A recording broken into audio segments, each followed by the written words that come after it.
Ano yan? Common question yan. Dalawang question lang yung nag-uunahan. Minsan, pag sinabi mong Muslim, ang pumapasok sa isip nila na tanong is, bakit ang Muslim hindi kumakain ng baboy? Sagutin po natin, mga kababayan. Para naman maintindihan ninyo. Mula mismo sa aming mga Muslim. Ang hirap kasi pag nagtanong kayo, bakit ang Muslim hindi kumakain ng baboy? Ang sasagot, kapitbahay mo, hindi naman Muslim. Halimbawa, kaming mga Muslim, kung magtatanong kami, ako dati akong Romano-Katoliko, nag-Muslim ako. Halimbawa, may tanong ako, ang gusto kong tanungin kung bakit ang mga pare hindi nag-aasawa, pasintabi na po. Kung bakit ang pare hindi nag-aasawa. Halimbawa, itong katabi ko dito, tanungin ko kaya ito, bro, pwede ka bang sumagot? Bakit ang pare hindi nag-aasawa? Di ba? Kapag tanungin ko yung kapatid kong Muslim sa tanong na naka-address dapat sa pare, magiging bias ako. Bakit? Bakit tatanungin mo kapwa mo Muslim ang tanong mo kung bakit ang pare hindi nag-aasawa? Ganon din yun sa amin, sa mga Muslim. Kapag magtatanong kayo, bakit hindi kumakain ng Muslim ng baboy? Ang sasagot dapat dyan, Muslim. Ha? Huwag sasagot dyan yung kapitbahay mong Marites. No? Baka kung ano yung sagot niya. Baka anong sabihin niya, bakit di kumakain ng baboy ang Muslim? Totoo, mga kababayan, isa po itong napakalaking issue. Napakarami pong nag-Muslim dahil nalaman nila na ang mga Muslim pala hindi kumakain ng baboy kasi ganito, 1, 2, 3, 4, 5, maraming kadahilanan. Totoo po, mga kababayan. Halimbawa, Romano-Katoliko. Ako, galing ako sa Romano-Katoliko na relihiyon. Alam po ba natin, mga kababayan, na ako dati sa aking dating relihiyon na Romano-Katoliko, alam po ba natin na mismong sa Biblia nakalagay na bawal kumain ng baboy? Dapat ang mga Muslim hindi yung tinatanong bakit kami kumakain ng baboy. Dapat tanungin ko rin kayo. Ang tanong sa inyo, bakit kayo kumakain ng baboy samantalang nakalagay sa Biblia na bawal kayong kumain ng baboy, ni paghipo ng balahibo bawal eh. Hindi po ba? Bakit kayo kumakain ng baboy? Samantalang ipinagbawal naman sa Biblia yan, mga kababayan. So wag na nating pasukin yung mundo ninyo. Dito na kami sa mundo namin sa Islam. Kung bakit namin hindi kinakain ng baboy. Take note, mga kababayan. Napakalaki po ng problema namin at napakalaki po ng pagsubok namin kung bakit ipinagbawal sa amin yung pagkain ng baboy. Kagaya po dito sa lugar na ito, sa Tacloban City, sa iba pang mga lugar. Marami po kaming pagsubok na nararanasan dahil kapag kami po ay gustong kumain sa mga restaurant o sa mga lugar na kung saan pinupuntahan namin, nagugutom kami, hindi kami basta-bastang makakain. Bakit? Kasi ang unang-una naming tatanungin, nagtitinda ba kayo ng baboy o hindi? Kasi kapag nagtitinda ng baboy, hindi kami kakain dyan kahit gaano pa yan kamura at kahit gaano pa yan kasarap. Hindi nyo po ba, ilagay ninyo yun, mga kababayan, ilagay nyo po yung kalagayan ninyo sa kalagayan namin. Dito po sa buong Tacloban City, sino po dito ang restaurant na hindi nagtitinda ng baboy? Bihira lang. Alam niyo po ba yung dilema ng mga Muslim kung gaano kahirap? Halos hindi kami makakain sa mga restaurant dito sa buong Tacloban City kasi may nagtitinda ng baboy. Gustuin man namin sa night market kumain dyan sa mga turo-turo dyan o hindi kaya dyan sa may yung mga barbecuehan dyan. Kahit merong tinitindang isda dyan, kahit may tinitindang barbecue chicken dyan, hindi kami kakain dyan. Kasi bakit? May katabi siyang nakalagay na baboy eh. Mahirap po para sa isang Muslim yun. Pero, sa kabila ng kahirapan, bakit namin pinaninindigan na hindi kami kakain ng baboy, mga kababayan? Kasi sa totoo lang, kung kaming mga Muslim, gawa-gawa lang namin yung pagkain ng baboy bawal, amyendahan na yan. Baguhin na yung batas na yan. Bakit? Pahirap yan sa mga Muslim kaya. Lalo dito sa Tacloban City, pahirap yan. Bakit? Ang mga Muslim dito walang makainan, walang halal na restaurant dito, ilan lang. Mabibilang mo sa daliri mo, mga kababayan. Kung gawa-gawa ng tao ng mga Muslim ang batas na bawal kumain ng baboy, dapat yan inamyendahan na, dapat baguhin yan. Pero ang batas kasi ng pagkain ng baboy na ito'y pinagbabawal ay hindi batas ng tao, kundi ito ay batas ng Diyos, mga kababayan. Ang Diyos po mismo ang nagsabi sa amin na kayong mga Muslim, huwag kayong kumain ng baboy at laman ng baboy. Ang mga Muslim masunurin. Ang mga Muslim, sila ay masunurin sa kautusan ng Diyos. Sabi nga sa Islam, sa ibang mga katuruan, di ba, may mga sinasabi silang obey first before you complain. Sa amin sa Islam, kapag inutos na ni Allah, kapag inutos niya na sa Muslim yan, sasabihin, dapat ng isang Muslim, pag sinabi ni Allah, sinabi ng Diyos, Muslim, bawal kayong kumain ng baboy. Walang tanong-tanong. Hindi mo pwedeng sabi-sabihin sa Diyos, Diyos ko, bakit mo pa pinagbawal sa amin ng baboy kasi masarap pa naman ang baboy. Kapag nag-utos ang Diyos, ang kautusan niya, dapat ang ugali ng isang Muslim na masunurin at tumatalima sa utos ng Diyos, dapat obey first and never complain. Ganun yun. Di ba ang kanina, obey first before you complain? Sa Muslim, kapag may utos ng Diyos, obey first and never complain. Huwag kang magreklamo. Kasi alam niyo kung bakit, mga kababayan, ang Diyos naman ay mahabagin, maawain, maunawain, at nakikita niya at nauunawaan niya ang kalagayan ng mga tao. Pero dahil kailangang batas ito, na ipaliwanag sa mga tao, iminigay niya yung batas na yan, mga kababayan. Isipan mo, 1,400 years ago pa, panahon pa ni Propeta Muhammad, sinasabi nilang si Mahoma, bawal nang kumain ng baboy, mga kababayan, kaming mga Muslim. Napakahirap sa amin nun. Lalo ngayon, halimbawa, magugutom kami, pupunta kami dyan sa mga tindahan dyan. Wala namang ilan lang naman nagtitinda dyan ng walang baboy, mga kababayan. Mahirap po yun. Kaya bakit hindi kumakain ng Muslim ng baboy? Ang sagot po, dahil ito po ay nanggaling sa kautusan sa kalangitan. Utos po ng Diyos. Sabi ni Allah, hurrimat alaykumul maytata waddama wa lahmul khinzir. Ipinagbawal sa inyo ang pagkain, ang pagkain ng patay at ang pagkain ng karne ng baboy. Pinagbabawal po, mga kababayan. Kaya kaming mga Muslim, hindi ba ang Diyos ang nakakaalam kung anong makakabuti at makakasama sa atin? Hindi ba't ang Diyos ang kinukunan natin ng ating mga katuruan sa kaligtasan, sa lahat ng, kumbaga, sa lahat ng ating ikabubuti? Ang Diyos ang nakakaalam kasi siya ang lumikha sa atin. Pero bakit pag nag-utos siya na bawal kumain ng baboy, tinatanong pa natin siya? Samantalang alam mo na ang Diyos, hindi naman si Raulo ang Diyos na magbabawal na yan pala ay makabubuti.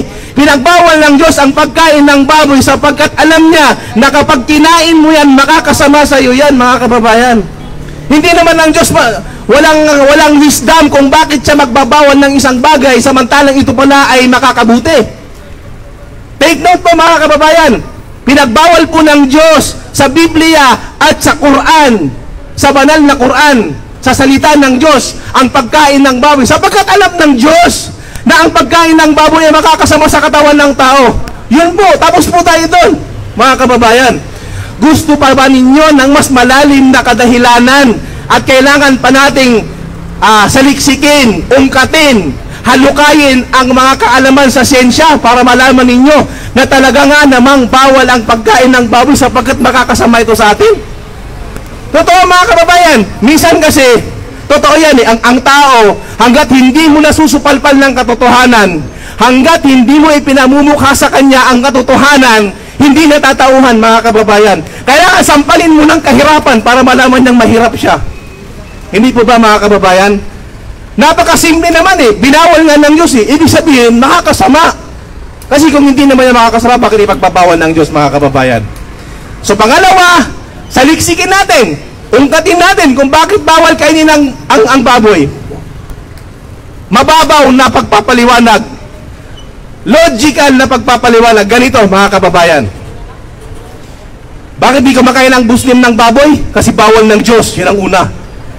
Dahil nilagay niya yan sa banal na aklat niya, di ba? Sa Quran at sa Biblia din nakalagay bawal kumain ng baboy. Pangalawang wisdom, mga kapatid sa Islam, Bakit hindi kumakain ng Muslim ng baboy? Dahil ang baboy ay nagsasanhi ng napakaraming sakit, mga kababayan. Hindi pa ba tayo natauhan nung panahon na kung saan lumaganap ang sakit ng baboy, yung panahon ng mayroong H1N1, yung swine flu, mga kababayan? Hindi pa ba tayo natatauhan hanggang sa ngayon na mayroon pa ring sakit na lumalaganap, yung ASAF? Ano ba yan? ASAF, African Swine Flu o Fever? Sanhi rin yan ng baboy, mga kababayan. Hanggang sa ngayon, meron yan, mga kababayan. Tingnan ninyo yung mga checkpoint natin. May mga nakalagay dyan, animal checkpoint. Kasi chinecheck nila yung mga papasok na karne. At alam nyo ba, mga kababayan, dito sa Region 8, especially sa Tacloban City. Sa Tacloban City, hindi sa pag-a-advertise doon sa mga kamusliman. Dati, ang Mang Inasal, dito sa likod natin may Mang Inasal. Ang Mang Inasal, dati, nagtitinda sila ng baboy. Minsan, napadaan kami sa Mang Inasal at nakita namin, wala na silang picture ng baboy. Tinanong namin, bakit wala na kayong picture ng baboy? Hindi na ba kayo nagtitinda ng baboy?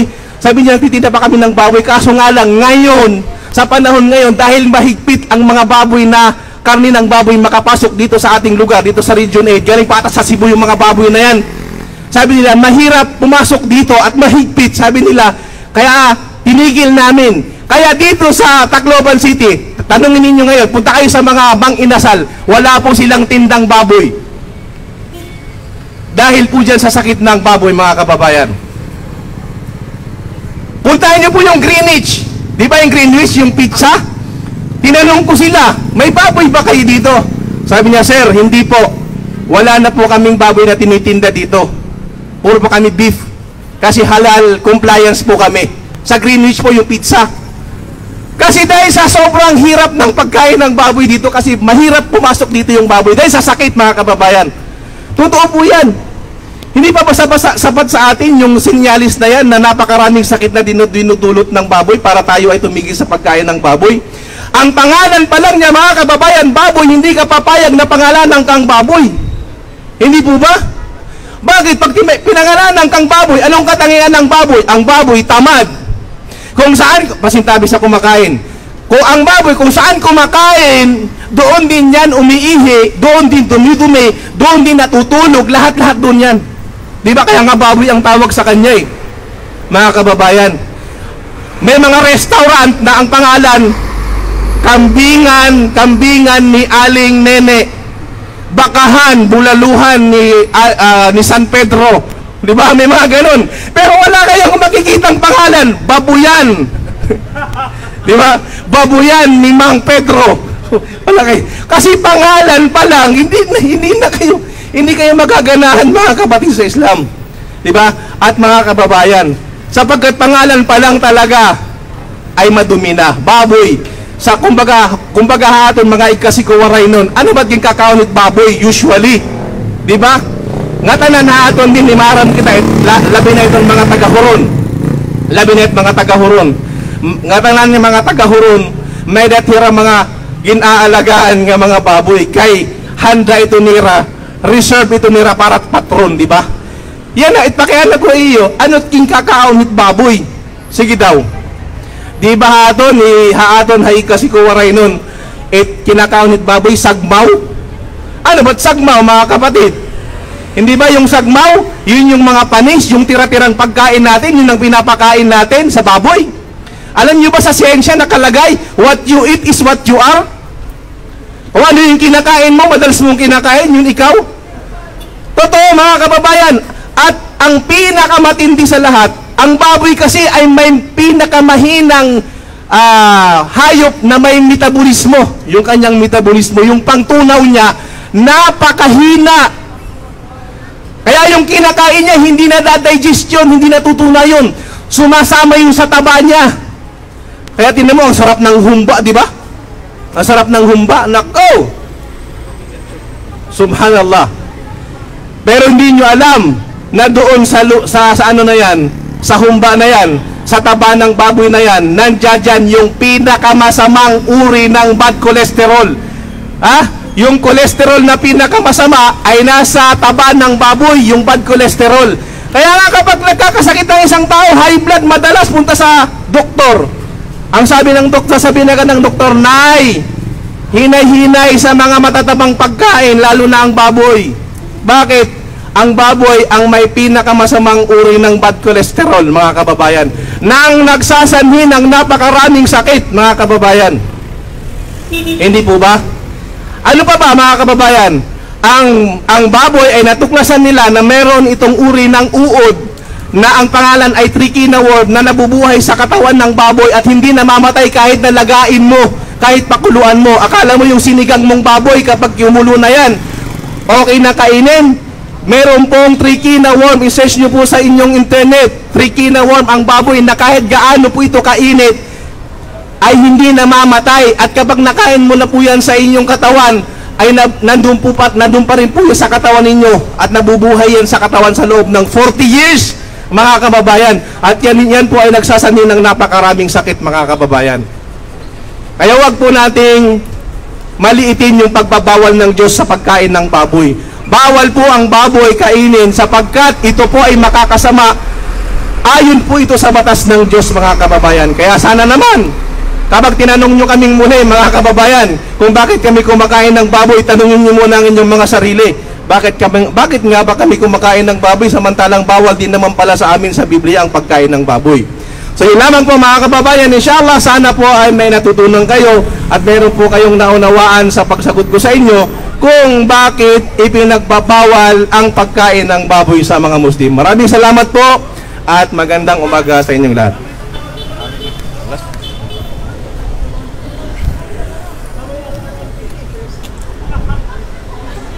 Yan para sa isa sa mga pinakamalaking issue ng mga ibang mga kapatid natin ang about sa baboy. Naway nagkaroon kayo ng linaw or naintindihan nyo ng kahit na kaunti kung bakit ang mga Muslim ay hindi po kumakain ng baboy.